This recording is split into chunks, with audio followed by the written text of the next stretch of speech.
everyone. Thanks for attending. We're really delighted to have two groups from the University of Iowa Civil Engineering Capstone class here with us today. We've been working with them for the last 12 or 16 weeks and appreciate all the hard work that's been done. We are fortunate enough here in Prairie City to actually have two projects. The first project that we're going to have presented is a stormwater management evaluation. Nathan Dingle's here to my left is the project manager for the team. The two other members are Nicholas Whitmore and Tian Zhao Yin. Thank you all for your work. It's been a pleasure to get to know you. The projects, this one and the one that follows, comes from our Hometown Pride Committee's evaluation of priorities for Prairie City.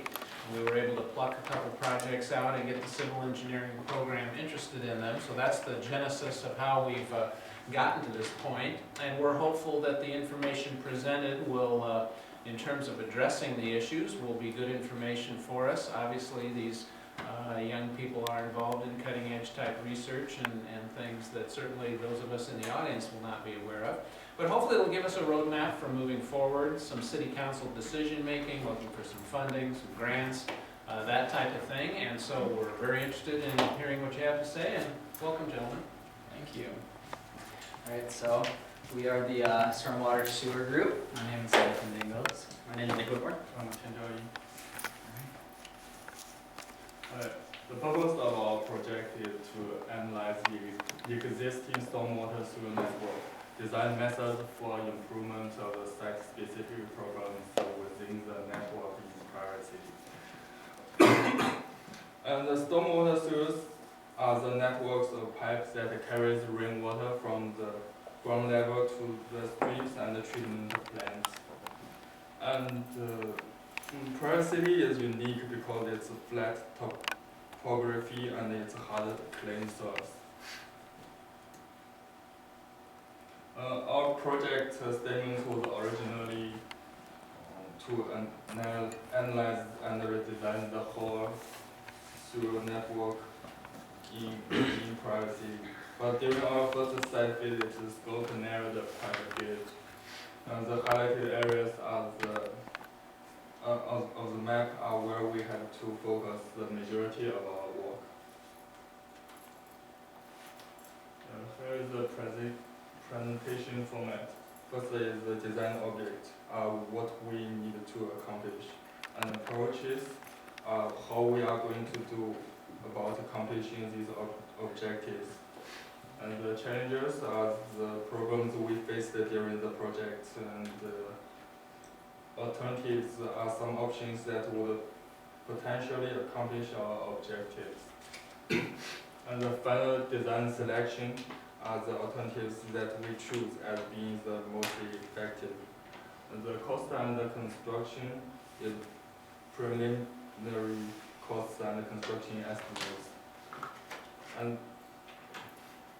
And the conclusion is where we summarize our findings and suggestions.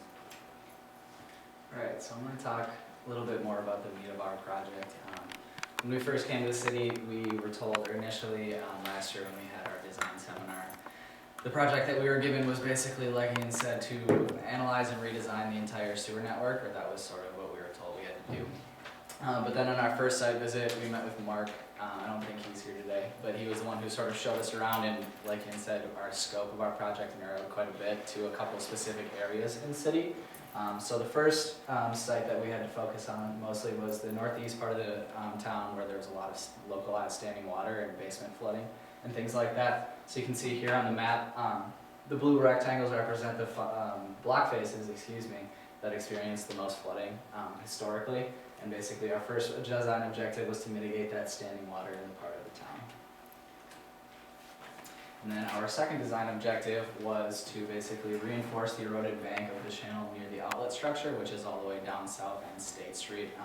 Then you can see there's some pictures of it here, but it opens up into a channel, and during really intense rainfall events there is quite a bit of flow, so much so that the banks of the channel have eroded quite a bit, and the stabilization of the soil was very weak. So that was our second design objective. So moving on to our approaches, basically the first thing we had to do was research mitigation methods, which are basically the historic ways that people have gone about solving these types of problems.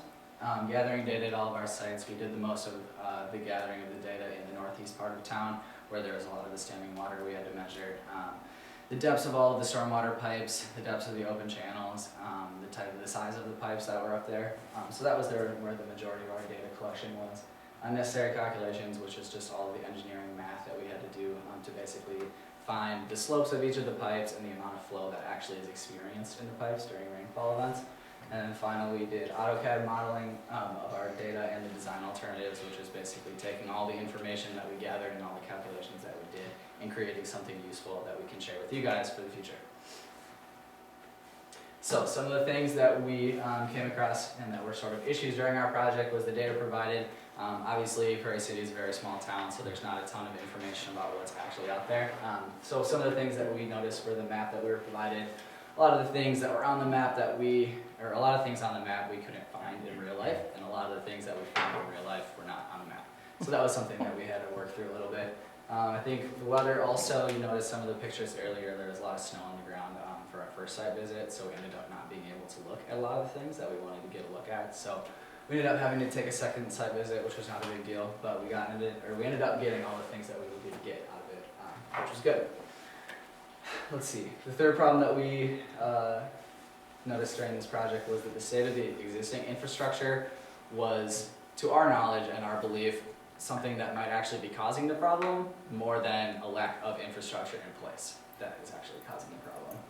And the last thing was that our difficulty of gathering data, we obviously didn't really have funding or any type of professional equipment for this project, so a lot of the measurements that we had to take were getting down on our hands and knees and using a tape measure, and obviously there's a level of error involved in that we had to deal with throughout the project. So I'm going to talk first about the standing water mitigation, the first of our two objectives, and this can be caused by a number of different things, from clogged drive pipes to clogged stormwater sewer pipes, a lack of infiltration and mild slopes in the area. So, standing water, like we said earlier, is experienced most heavily in the northeast part of the town that you can see highlighted in that orange-yellow polygon. So this is the area that we had to focus most of our efforts for the standing water mitigation. So, standing water is most easily mitigated by increasing the infiltration, and infiltration is just how quickly the soil can actually absorb water that is on the ground level. Second was decreasing the time of concentration, and that's a hydrology term. Basically, the time of concentration is how long it takes a droplet of water to fall in the farthest point of a watershed and travel all the way through the watershed to the outlet. So basically, decreasing that time means that there's less inhibited flow of the water through it, and there's less chance for the water to be stagnated and for standing water to occur.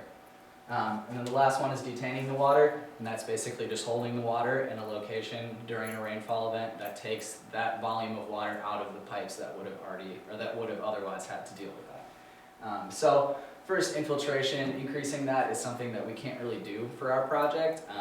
The hard packed clay soils here in Iowa are they're not conducive to infiltration really, so pretty much all the water that does fall runs along the surface of the ground. It doesn't really go into the ground, so that was something that we pretty much had to rule out for our project, but the other two we had to focus on mostly. So for our alternatives for your guys' ease of decision making, we separated what we thought was necessary and some optional additions as well. So first necessary thing that we thought would be necessary for the standing water mitigation was the clearing of the drive pipes, and drive pipes are basically the pipes that go underneath sidewalks and driveways and roads and things like that allow the water to flow through the open channels and into the pipes without having to travel over the ground. So this is an actual picture of a drive pipe up in the northeast part of town, and as you can see, it's probably 2/3 of the way full, and that obviously decreases the capacity of that pipe pretty significantly. So this was actually not the worst one that we saw. It's just the best at illustrating the point that they are not mostly, but quite a few of them are almost full. So that is one of the easier things to deal with, and it would have very significant impact on the standing water. So that was something that we thought was necessary. And then for our 4 optional ones, we basically chose to do a complete design for the necessary and then for one of the optional ones that we thought was the most appropriate. So I'll talk about them more in detail in just a second, but we have drainage tiles, perforated PVC pipe, rain gardens, and detention basins. So This is our AutoCAD model. AutoCAD is just a modeling software that we use at the university quite a bit. And this basically, it's kind of hard to see, I don't know if the projector is perfectly in focus, but this is that same area of the focus area that we talked about earlier with the standing water. All of the green lines that you see are basically where open channels exist already that are kind of just like the ditch next to the sidewalk or the road that carries water through them. The blue lines and the blue circles are the stormwater sewer pipes and inlet structures where water will flow through the open channels and then eventually reach an inlet structure that will go underground and then follow the pipe system after that. The yellow arrows you can see are basically the direction of the slope of the ground on each of the block faces, so that is just the general direction in which water flows when it does fall onto the ground. So you can see pretty much all of them are flowing from northeast to southwest, and then State Street here has a 24-inch in diameter pipe that carries pretty much all of the water from this neighborhood down south to the outlet. Yeah, I think that covers it for this one. So move into the optional alternatives that we had. So for drainage tiles, here's a schematic of what a drainage tile looks like, and it's basically something that can just be placed in the open channel system that's already there. Digging a little bit of an additional trench might be a good idea. But drainage tiles basically provide some additional infiltration that the ground might not. As well, it basically is just the open channel system that already exists. It's just adding a little bit of infiltration. These are moderately expensive. There's a little bit of maintenance involved, but there's really not a lot of construction cost. It's basically just digging a little bit more of a ditch in addition to what's already there, and then placing tiles inside of them. Next we have perforated PVC pipes, which, like the other drainage tiles, can be placed where all the open channels already exist. And perforated PVC pipes, it's kind of hard to see here, but it's basically a long PVC pipe that has holes drilled down the length of it. There's 2 on the tops and then 1 on the bottom of it. And then the rest of the ditch is filled in with gravel so that when water falls, it trickles through the gravel and then it'll enter the pipe through the bottom, and then it'll travel inside the pipe and be uninhibited by clogged drive pipes and things like that. So it basically allows the time of concentration of the water set to excuse me, to significantly decrease, and as well, if there's a significant enough rain event to where the pipe is actually flowing at capacity, the water can still flow in the ditch above the pipe without being stopped. Rain gardens, which you saw, I didn't mention it earlier, but on the map where these pink squares are is where we think they would be most appropriate, and I'm sure that you guys know what rain gardens are.